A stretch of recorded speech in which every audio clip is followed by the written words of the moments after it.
शनिवार को आए विधानसभा उपचुनाव के नतीजों में जहां इंडिया गठबंधन ने देश भर में बेहतर प्रदर्शन किया, तो वहीं बिहार में उसे मुंह की खानी पड़ी है। बिहार के रुपौली विधानसभा उपचुनाव में निर्दलीय प्रत्याशी शंकर सिंह ने जीत दर्ज की।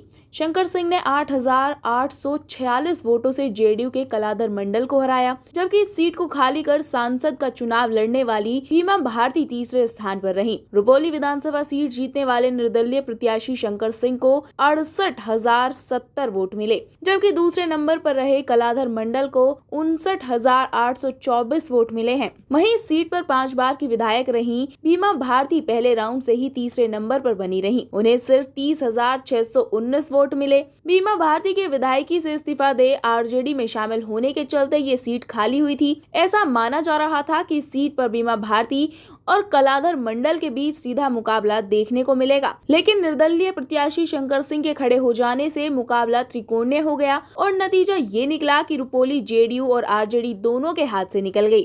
ठीक लोकसभा चुनाव से पहले जेडीयू का दामन छोड़ आरजेडी में शामिल होने वाली बीमा भारती के बारे में अब ये कहा जा रहा है कि वो सांसद बनने के चक्कर में विधायकी से भी हाथ धो बैठी हैं। महागठबंधन सरकार गिरने के बाद से ही बीमा भारती जेडीयू से नाराज चल रही थी। बीजेपी जेडीयू सरकार के बहुमत साबित करने के समय भी उनके पाला बदलने की चर्चा थी, जिसके चलते कहा जाता है कि बाद में उनके बेटे और पति के खिलाफ एक मामले में कार्रवाई की गई। 2024 लोकसभा चुनाव से पहले ऐसा कहा जा रहा था कि बीमा भारती अपने लिए दिल्ली की राजनीति में जगह बनाना चाहती हैं। जब पूर्णिया की सीट आरजेडी के पाले में आई, तो बीमा भारती ने जेडीयू को अलविदा कह दिया। आरजेडी ने उन्हें पूर्णिया से टिकट भी दी, लेकिन निर्दलीय चुनाव लड़कर पप्पू यादव ने उनके सपनों पर पानी फेर दिया। हालांकि बाद में रुपौली के चुनाव में बीमा भारती के समर्थन में पप्पू यादव ने एक प्रेस कॉन्फ्रेंस कर समर्थन का ऐलान किया था, लेकिन ये अपील भी बीमा भारती को जीत नहीं दिला सकी है। बात अगर बीमा भारती का राजनीतिक सफर की करी जाए तो 2 दशक पहले 2000 के